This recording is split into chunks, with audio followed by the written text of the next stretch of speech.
శ్రీగురుభ్యో నమః. శ్రీకృష్ణాయ పరమాత్మనే నమః. భగవద్గీత జ్ఞాన యోగంలో ఈరోజు మనం 5-6 శ్లోకాలను తెలుసుకుందాము.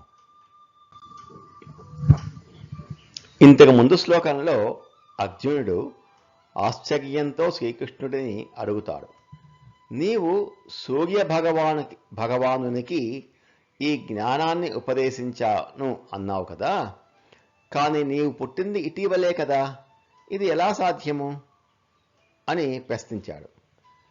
దీనికి సమాధానంగా పరమాత్మ తన దివ్య అవతార రహస్యాన్ని అర్జునుడికి వివరిస్తున్నాడు. 5వ శ్లోకం. శ్రీ భగవానువాచ బహూని మే వ్యతీతాని జన్మాని తవ చార్జున తాన్యహం వేద సర్వాణి నత్వం వేత్త పరంతప. పరంతప శత్రువులను తరింపచేయు ఓ అర్జున,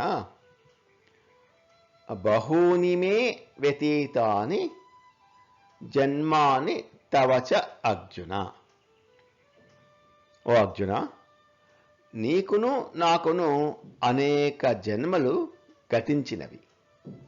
వ్యతీతాని అంటే గడిచిపోయింది. తాని అహం వేద సర్వాణి, అవి అన్నీ నాకు తెలుసు. నీవు ఏ ఏ జన్మలు తీసుకున్నావో, నీవే కాదు సకల ప్రాణికోటి ఏ ఏ జన్మలు తీసుకున్నారో, అలాగే నేను ఏ ఏ జన్మలు అంటే అవతారాలు, పరమాత్మ తీసుకునే జన్మలను అవతారాలు అంటారు. నేను ఏ ఏ అవతారాలు తీసుకున్నానో నాకు తెలుసు. తాన్యహం వేద సర్వాణి నత్వం వేత్త, నీకు తెలియదు. శ్రీకృష్ణుడు పరమాత్మ, ఈశ్వరుడు.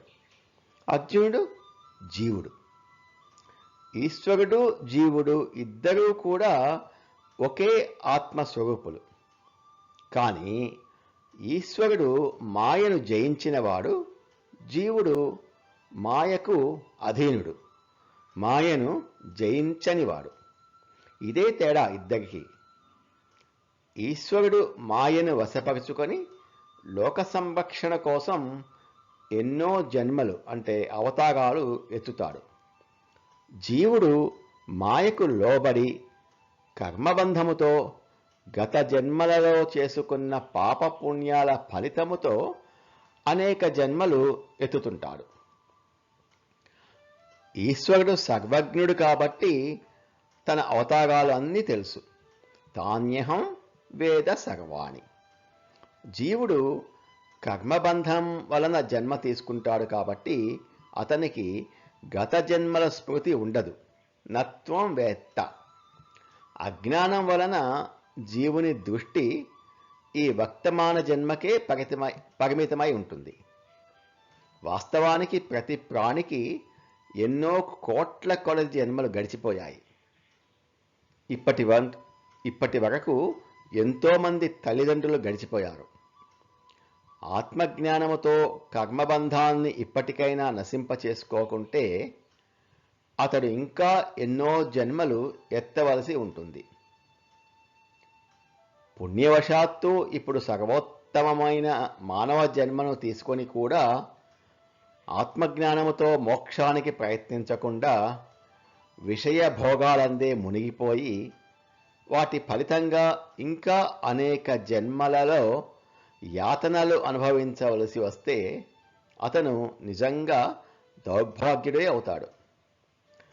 తల్లి గర్భములో ఉన్నప్పుడు జీవుడికి దాదాపుగా 7వ మాసంలో క్షణకాలము దివ్య దృష్టి కలిగి తన పూర్వ జన్మలను తెలుసుకొని భయపడి భగవంతుడిని శరణు పొంది జన్మరాహిత్యము కోసం ఈ జన్మలో అన్ని ప్రయత్నాలు చేస్తాను అని వాగ్దానం చేస్తాడు. కానీ గర్భము నుండి బయటికి రాగానే మాయకు లోబడి అంతా మర్చిపోతాడు. అందుకని భగవానుడు అర్జునుడికి మరియు మనకు కూడా పూర్వజన్మలను అలాగే ఎన్నో జన్మలు గడిచిపోయాయి అని గుర్తు చేస్తున్నాడు, హెచ్చరిస్తున్నాడు. ఈ జన్మలో అయినా జన్మరాహిత్యానికి ప్రయత్నించటము జీవుడి కర్తవ్యము.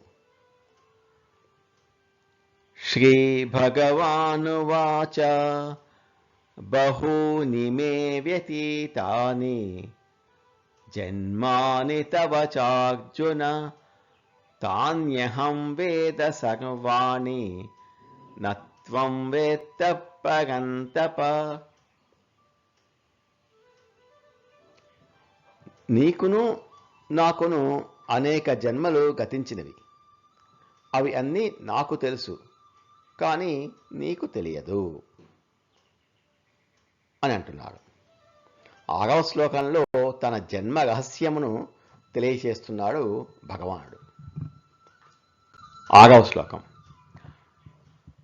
అజోపి సన్నవ్యయాత్మా భూతానామీశ్వరోపి సన్ ప్రకృతిం స్వామధిష్ఠాయ సంభవామ్యాత్మమాయయా. అజః అపి సన్ అవ్యయాత్మ. నేను పుట్టుకలేని వాడనైనను నాశరహిత స్వభావము స్వరూపము కలవాడనైనను భూతానాం ఈశ్వరః అపి సన్. ప్రాణులకు ఈశ్వరుడును నియామకుడిని అయినప్పటికీ ప్రకృతిం స్వాం అధిష్ఠాయ, నా ప్రకృతిని అధీనములో ఉంచుకొని సంభవామి ఆత్మ మాయయా, నా యొక్క మాయాశక్తి చేత అవతరిస్తున్నాను. అపిసన్ అంటే అయినప్పటికీ అని అర్థం. భగవానుడు అంటున్నారు, నేను పుట్టుకలేనివాడను, నాశరహిత స్వరూపము కలవాడను, అంటే శాశ్వతముగా ఉండేవాడిని. ప్రాణులకు ఈశ్వరుడను, ప్రాణులకు నియామకుడను. అయినప్పటికీ నా యొక్క ప్రకృతిని స్వాధీనపరచుకొని నా యొక్క మాయాశక్తి చేత అవతరిస్తుంటాను. శ్రీకృష్ణుడు నాకు కూడా అనేక జన్మలు గడిచిపోయాయి అని ఇంతకు ముందు శ్లోకంలో చెప్పినప్పుడు, భగవంతుడు కూడా అన్ని జీవులలాగే కర్మబంధాలకు లోనై ఉన్నాడా అన్న సందేహానికి సమాధానంగా ఈ శ్లోకం. భగవంతుని యొక్క అవతారాలకు మిగిలిన అన్ని జీవుల జన్మలకు తేడాను స్పష్టంగా చెప్తున్నాడు. జీవులు ప్రకృతికి వసులై మాయకు లోబడి కర్మల వల్ల జన్మలు ఎత్తుచున్నారు. ఈశ్వరుడు తన ప్రకృతిని వశము చేసుకొని తన మాయను స్వాధీనము చేసుకొని లోకోపకారార్థం ధర్మ సముద్ధరణకు కోసం తన ఇష్టానుసారంగా జన్మలు ఎత్తుచున్నాడు. ఇచ్చట భగవంతుడికి 3 లక్షణాలు చెప్పబడ్డాయి. 1 జన్మలేనివాడు, 2 నాశము లేనివాడు, 3 ప్రాణికోటి నియామకుడు అని. లోకరక్షణకు అవతారములు ఎత్తుతాను అని చెప్పారు. దీనిని బట్టి ప్రాణికోటిపై భగవంతుడికి ఎంత కరుణ ఉందో, అలాగే ధర్మాన్ని పరిరక్షించటానికి ఎంత ఉత్కంఠ ఉందో ఈ అవతారాల తత్వము ద్వారా మనకు తెలుస్తోంది.